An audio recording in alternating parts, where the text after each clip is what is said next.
ಶ್ರೀ ಗುರುಭ್ಯೋ ನಮಃ.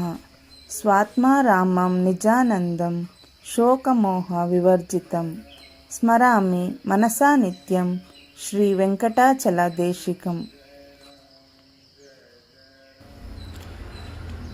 ಓಂ ಶ್ರೀ ಗುರುಭ್ಯೋ ನಮಃ. ಗುರುಬಂಧುಗಳಿಗೆಲ್ಲ ಪ್ರಣಾಮಗಳು. ಇಂದಿನ ಗುರುವಾಣಿಯಲ್ಲಿ ಗೋಮೂತ್ರದಿಂದ ಬ್ಲಡ್ ಕ್ಯಾನ್ಸರ್ ನಿವಾರಣೆ. ಗುರುಬಂಧು ಒಬ್ಬರು ಗುರುನಾಥರೊಡನೆ ಚಿಕ್ಕಮಗಳೂರಿಗೆ ಕಾರಿನಲ್ಲಿ ಪ್ರಯಾಣ ಬೆಳೆಸಿ ಅಲ್ಲಿಯ ಗುರುಬಂಧು ಒಬ್ಬರ ಮನೆಯ ಕಡೆಗೆ ಹೋಗುತ್ತಿದ್ದಾಗ ಯಾರೋ ಮಹಿಳೆಯನ್ನು ಕಂಡ ಗುರುನಾಥರು ಕಾರನ್ನು ನಿಲ್ಲಿಸಲು ತಿಳಿಸಿದರು. ಕಾರು ನಿಂತಿದ್ದನ್ನು ಕಂಡ ಆ ಮಹಿಳೆ ಕಾರಿನೆಡೆಗೆ ಬಂದರು. ಗುರುನಾಥರನ್ನು ಕಂಡ ಅವರು ಭಕ್ತಿಯಿಂದ ಗುರುನಾಥರಿಗೆ ನಮಿಸಲು ಗುರುನಾಥರು ಆರೋಗ್ಯವೇ ಎಂದಾಗ ತಮ್ಮ ದಯೆಯಿಂದ ಎಂದರು.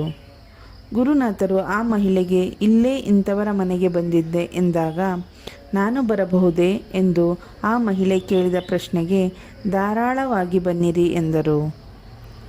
ಪಕ್ಕದಲ್ಲೇ ಇದ್ದ ಗುರುಬಂಧುಗಳ ಮನೆಗೆ ತಲುಪಿ ಎಲ್ಲರೂ ಒಳಗೆ ಕುಳಿತಿರುವಾಗ ಆ ಮಹಿಳೆಗೆ ನಿಮ್ಮ ವಿಚಾರವನ್ನು ಇವರಿಗೆ ತಿಳಿಸಿ ಎಂದಾಗ ಹೀಗೆ ತಿಳಿಸಿದರು. 4 ವರ್ಷದ ಹಿಂದೆ ನನಗೆ ಇದ್ದಕ್ಕಿದ್ದ ಹಾಗೆ ರಕ್ತವಾಂತಿ ಪ್ರಾರಂಭವಾಯಿತು. ನಾನು ನರ್ಸ್ ಕೆಲಸ ಮಾಡುತ್ತಿದ್ದ ಕಾರಣ ತುಂಬ ಭಯವಾಯಿತು. ಏಕೆಂದರೆ ನನಗೆ ಬ್ಲಡ್ ಕ್ಯಾನ್ಸರ್ ಬಂದಿರಬಹುದೆಂದು ಊಹಿಸಿದ್ದೆ. ಬೆಂಗಳೂರಿನಲ್ಲಿದ್ದ ನನ್ನ ಸ್ನೇಹಿತರ ಹಾಗೂ ವೈದ್ಯರ ಸಹಾಯದಿಂದ ಎಲ್ಲ ಪರೀಕ್ಷೆ ಮಾಡಿಸಿದಾಗ ಬ್ಲಡ್ ಕ್ಯಾನ್ಸರ್ ಎಂಬುದು ಖಚಿತವಾಯಿತು. ಪತಿಯು ತೀರಿಕೊಂಡು 2 ವರ್ಷ ಆಗಿದೆ.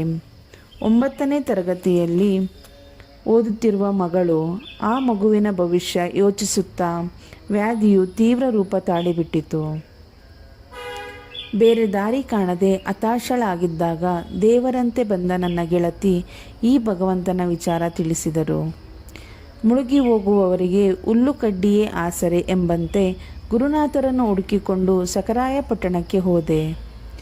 ನಾನು ಹಿಡಿದದ್ದು ಹುಲ್ಲು ಕಡ್ಡಿಯನ್ನಲ್ಲ, ಅಮೃತಮಯಿ ದೈವವನ್ನು ಎಂಬುದು ನಂತರ ಮನವರಿಕೆಯಾಯಿತು. ಗುರುನಾಥರು ನನ್ನನ್ನು ಪ್ರೀತಿಯಿಂದ ಮಾತನಾಡಿಸಿ ಊಟ ಮಾಡಲು ತಿಳಿಸಿ ನಂತರ ಏನೋ ತೊಂದರೆ ಎಂದು ಕೇಳಿದಾಗ ಎಲ್ಲ ವಿಚಾರವನ್ನು ತಿಳಿಸಿ ರಿಪೋರ್ಟ್ ತೋರಿಸಲು ಹೋದಾಗ ಗುರುನಾಥರು ಅದನ್ನು ನೋಡದೆ ಆ ರಿಪೋರ್ಟ್ನೆಲ್ಲ ಹರಿಯುವ ನೀರಿನಲ್ಲಿ ತೇಲಿಬಿಡು ಎಂದು ಹಸುವಿನ ಗಂಜಲವನ್ನು ಅಂದರೆ ಗೋಮೂತ್ರವನ್ನು ಕುಡಿಯಲು ಹೇಳಿದರು. ಯಾವ ರೀತಿ, ಎಷ್ಟು ಬಾರಿ, ಹೇಗೆ ಕುಡಿಯಬೇಕು, ಎಂತಹ ಬಣ್ಣದ ಹಸುವಿನ ಗಂಜಲವನ್ನು ಕುಡಿಯಬೇಕೆಂಬ ಬಗ್ಗೆ ಸಂಪೂರ್ಣ ಮಾಹಿತಿ ನೀಡಿದರು. ನಾನು ಅವರು ಹೇಳಿದಂತೆಯೇ ಮರುಕ್ಷಣದಿಂದಲೇ ಪಾಲಿಸತೊಡಗಿದೆ.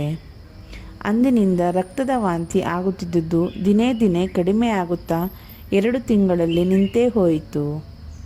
ಸಂತಸಗೊಂಡ ನಾನು ಗುರುಗಳಿಗೆ ವಿಚಾರ ತಿಳಿಸಿ ವೈದ್ಯರ ಹತ್ತಿರ ಪರೀಕ್ಷೆ ಮಾಡಿಸಲೇ ಎಂದಾಗ ಆಯಿತು, ನಿಮ್ಮ ಸಮಾಧಾನಕ್ಕೆ ಮಾಡಿಸಿಕೊಳ್ಳಬಹುದು ಎಂದರು. ಅದರಂತೆ ಬೆಂಗಳೂರಿಗೆ ಹೋಗಿ ಪರೀಕ್ಷೆ ಮಾಡಿಸಿ ರಿಪೋರ್ಟ್ ಕಂಡ ನನಗೆ ಅತ್ಯಾಶ್ಚರ್ಯ ಕಾದಿತ್ತು. ಏಕೆಂದರೆ ಆ ರಿಪೋರ್ಟ್ನಲ್ಲಿ ಕ್ಯಾನ್ಸರ್ ಇಲ್ಲವೆಂದು ಬರೆಯಲಾಗಿತ್ತು. ಇದುವರೆಗೂ ಈ ಭಗವಂತನ ಆಶೀರ್ವಾದದಿಂದ ಆನಂದದಿಂದ ಬದುಕಿ ಉಳಿದಿದ್ದೇನೆ ಎಂದು ಭಾವುಕರಾಗಿ ಹೇಳುತ್ತಿರುವಾಗ ಅಲ್ಲಿದ್ದವರ ಕಣ್ಣಿನಲ್ಲಿಯೂ ಕಂಬನಿ ತುಂಬಿತು. ಗುರುಭ್ಯೋ ನಮಃ. ಶಾಸ್ತ್ರ ಹೇಳಿದ್ದ ಗುರುಗಳಿಗೆ ಆಪರೇಷನ್. ಒಮ್ಮೆ ಗುರುನಾಥರು ಯಾವುದೋ ಆಶ್ರಮಕ್ಕೆ ಗುರುಬಂಧುಗಳ ಜೊತೆಯಲ್ಲಿ ಹೋಗಿದ್ದಾಗ ಗುರುನಾಥರನ್ನು ಕಂಡ ಅಲ್ಲಿದ್ದ ಗುರುಗಳೊಬ್ಬರು ನಿಮಗೆ ಇಂಥ ಆಪರೇಷನ್ ಆಗುತ್ತೆ ಎಂದು ಮುಂತಾಗಿ ಹೇಳಿದಾಗ ಗುರುನಾಥರು ಏನೂ ಅರಿಯದವರಂತೆ ನಾಟಕ ಮಾಡಿ ಅವರಿಗೆ ನಮಸ್ಕರಿಸಿ ಆಶ್ರಮದಿಂದ ಹೊರಬಂದ ನಂತರ ಈ ಗುರುಗಳು ತಮಗಾಗಬೇಕಿರುವ ಆಪರೇಷನ್ ನನಗಾಗುತ್ತೆ ಎನ್ನುತ್ತಿದ್ದಾರಲ್ಲ ಎನ್ನುತ್ತಾ ಗುರುಬಂಧುಗಳೊಂದಿಗೆ ತಮ್ಮ ಊರನ್ನು ಸೇರಿದರು.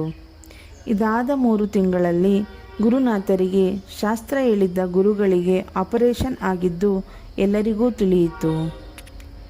ಗುರುಭ್ಯೋ ನಮಃ.